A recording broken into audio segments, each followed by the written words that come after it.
అదొక పాడకాల పల్లెటూరు. సాయంత్రం వేళ రచ్చబండ దగ్గర సుబ్బమ్మ, లక్ష్మి, రాధ, గౌరీ ముచ్చట్లు పెట్టుకున్నారు. లక్ష్మీ భర్త రామయ్య కొద్ది దూరంలో మంచం మీద కూర్చొని చుట్టూ జరుగుతున్నది చూస్తున్నాడు. అప్పుడే సీత చిరిగిన బట్టలతో చేతిలో ఒక పాత కిన్నంతో అక్కడికొచ్చింది.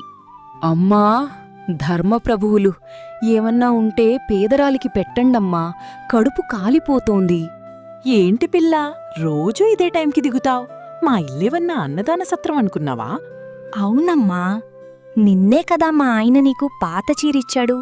మళ్ళీ వచ్చావా? రామయ్య తల ఊపుతూ సీతవైపు గుర్రుగా చూస్తాడు. అబ్బో, ఆ చీర సంగతి అడగకండమ్మా, అది ఏసుకుంటే నా ఒంటికి కొత్త రంధ్రాలు పడినట్టు కాలాడుతుంది. గాలాడితే మంచిదేగా, ఈ ఉక్కపోతకి హాయిగా ఉంటుంది. ఇంతకీ ఇప్పుడు ఏంటిది బాధ? ఏముందమ్మా, 4 రోజులుగా సరైన తిండి లేదు. కడుపులో ఎలుకలు కబడ్డీ ఆడుతున్నాయి. ఏమన్నా పిడికెడు బియ్యం వేస్తే పుణ్యం పురుషార్థం ఉంటుంది. బియ్యమా? కిలో బియ్యం ఎంతవుతుందో తెలుసా నీకు? ఉట్టి పుణ్యానికి బియ్యం ఎవరు వేస్తారు? నీకు చేతకాదా పనులు చేసుకోడానికి? పనులు చేద్దామనే ఉందమ్మా, కానీ నాకు పెద్ద సమస్య వచ్చి పడింది. ఆ? సమస్య ఏంటది? ఎవరితోనైనా గొడవ పడ్డావా? రహస్యంగా. గొడవ కాదమ్మా, నాకు రాత్రి కలలో సాక్షాత్తు మహాలక్ష్మి వచ్చింది. మహాలక్ష్మి? రామయ్య కూడా ఆసక్తిగా వింటూ ఉంటాడు. అవునమ్మా, అమ్మగారు కలలోకి వచ్చి, ఓ సీత, నీకొక రహస్యం చెబుతాను విను. మీ ఊరి రచ్చబండ దగ్గర ఉండే 4 ఆడాళ్ళకి రేపు ఉదయం గొప్ప అదృష్టం పట్టబోతోంది అని చెప్పిందమ్మా. నిజంగానా? ఏంటా అదృష్టం? నాకు పట్టుచీరలేవన్నా వస్తాయా? నాకేవైనా బంగారు కాసులు దొరుకుతాయా? ఆగు, అమ్మవారు నీ కలలోకెందుకు రావాలి? మా కలలోకి రావచ్చు కదా. అదే నాకర్థం కాలేదమ్మా. బహుశా నేను రోజూ గుడి ముందు పడుకుంటాను కదా, అందుకే నా మీద దయ కలిగిందేమో. ఇంతకీ అదృష్టమేంటి అది? చెప్పు ముందు. అది చెప్పాలంటే నా కడుపు నిండాలమ్మా. కడుపులో ఆకలి మండుతుంటే మాటలు బయటికి రావడం లేదు. ఆ అమ్మగారు కూడా చెప్పింది, ఎవరైతే నీకు కడుపు నిండా అన్నం పెట్టి చేతిలో కాస్త పైకం పెడతారో వాళ్లకి ఆ అదృష్టం సిద్ధిస్తుంది అని. చూశావా దీని కక్కుర్తి? మాకేదో అదృష్టమని ఆశపెట్టి మళ్ళీ మన దగ్గర రాగాలని చూస్తోంది. కాని అమ్మవారు చెప్పింది కదా గౌరీ, ఒకవేళ నిజంగానే అదృష్టమొస్తే? పోనీలే, నేను వెళ్ళి కాస్త అన్నం పప్పు తీసుకొస్తాను. లక్ష్మి పరిగెత్తుకుంటూ ఇంట్లోకి వెళ్తుంది. రామయ్య ఆమె వెళ్తున్న వైపు చూసి తల పట్టుకుంటాడు. సరేలే, నేను ఓ పావలా ఇస్తాను. ఆ అదృష్టమేంటో చెప్పు. పావలకి పావలా అదృష్టమే వస్తుందమ్మా. అమ్మవారు చెప్పింది చేతిలో పైకమని. కాస్త గట్టిగా ఇస్తే అదృష్టం కూడా గట్టిగానే వస్తుందమ్మా. సరే సరే, నా దగ్గర ఓ 1/2 రూపాయి ఉంది, తీసుకో. లక్ష్మి అన్నం తెచ్చి సీతకిస్తుంది. రాధా, సుబ్బమ్మ డబ్బులిస్తారు. గౌరీ అయిష్టంగానే ఒక పావలా ఇస్తుంది. అమృతంలా ఉందమ్మా. ఈ పప్పులో నెయ్యి కొంచెం తగ్గింది కాని పర్వాలేదులే. తొందరగా ఇప్పుడు చెప్పు సీతా, ఏంటా అదృష్టం? చెబుతా. నేను సూర్యోదయ సమయానికి మీ 4 మీ ఇంటి పెరట్లో తూర్పువైపు మొహం చేసి నిలబడితే పైనుండి పూలవాన కురుస్తుంది. ఆ పూలవానలో బంగారు నాణ్యాలుంటాయట. పూలవానలో బంగారు నాణాలా? ఎక్కడైనా విన్నామా ఇవన్నీ? నమ్మితే నమ్మండమ్మా, లేకపోతే లేదు. నాకొచ్చిన కల నేను చెప్పాను. అమ్మవారు చెప్పింది నమ్మినోళ్లకి ఈ అదృష్టం వస్తుంది అని. నమ్ముతున్నాన్లే, రేపు పొద్దున్నే లేచి నిలబడతాను.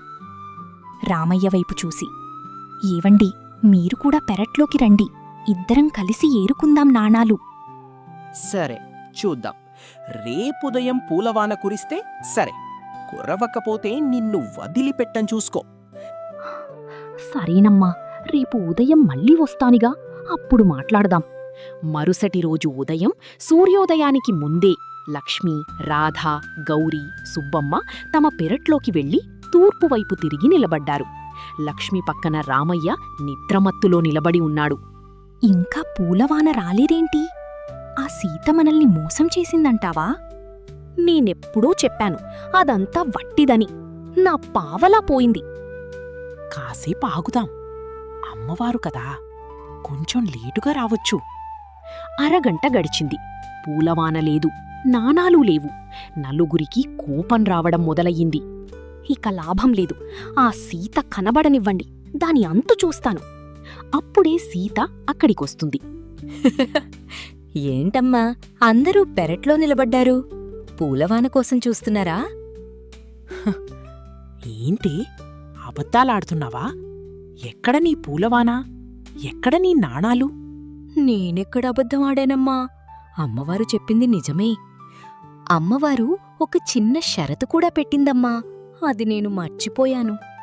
ఆ నలుగురు ఏ పాపం చెయ్యని పతివ్రతలయ్యుండాలి అని చెప్పింది.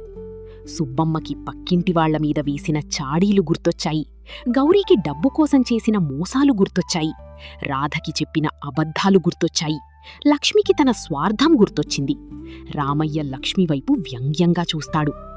ఏంటమ్మా అలా సైలెంట్ అయిపోయారు?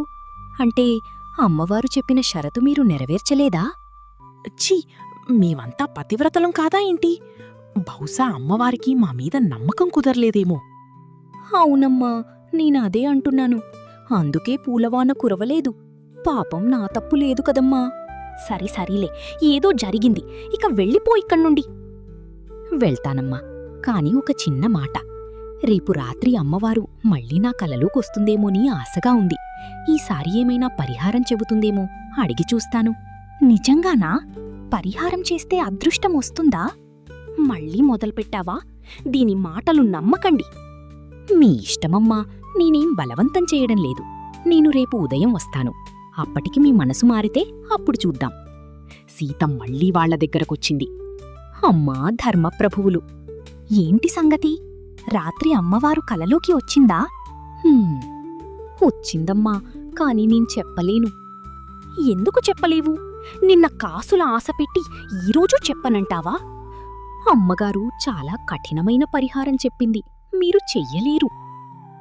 ముందు చెప్పు, మేం చేస్తామో లేదో మేము నిర్ణయించుకుంటాం.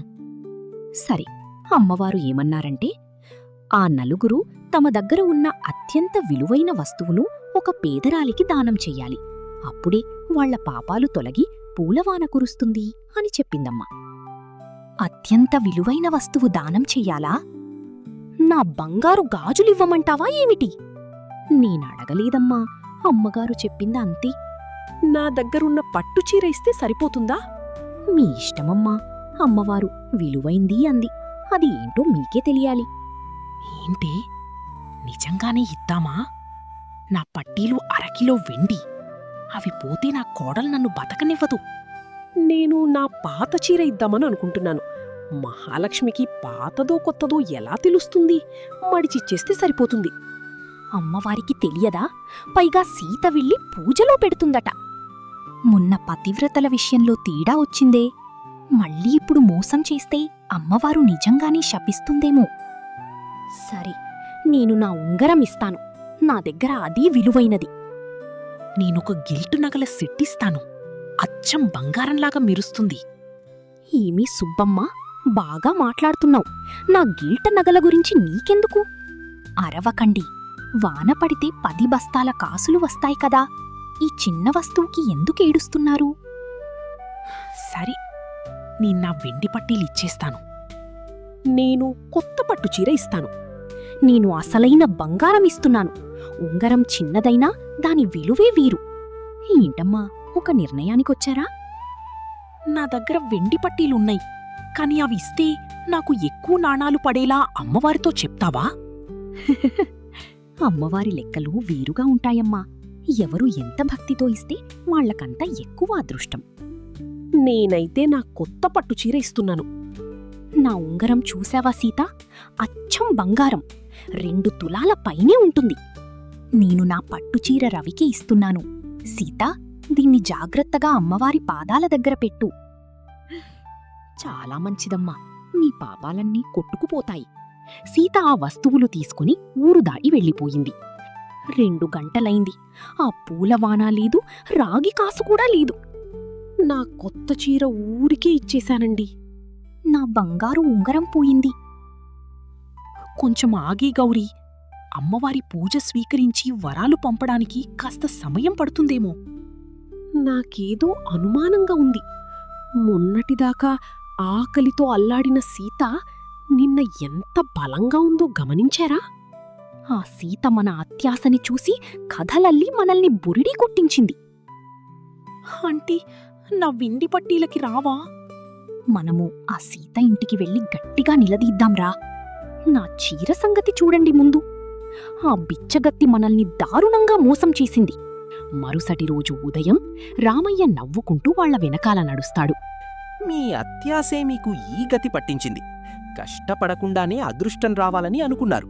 ఆ బిచ్చగత్తి మీ భయాలని, మీ అత్యాసని వాడుకొని తెలివిగా మోసం చేసింది. అప్పటినుండి ఆ ఊరిలో ఎవరైనా బిచ్చగాళ్ళొస్తే ఆ నలుగురు భయపడి ఇంట్లోకి పారిపోయేవాళ్లు. సీత మాత్రం ఆ వస్తువులు అమ్మి వేరే ఊరిలో ఒక చిన్న ఇల్లు కట్టుకుని సుఖంగా జీవించింది. నీతి: అత్యాశ ఎప్పటికీ దుఃఖానికి దారితీస్తుంది.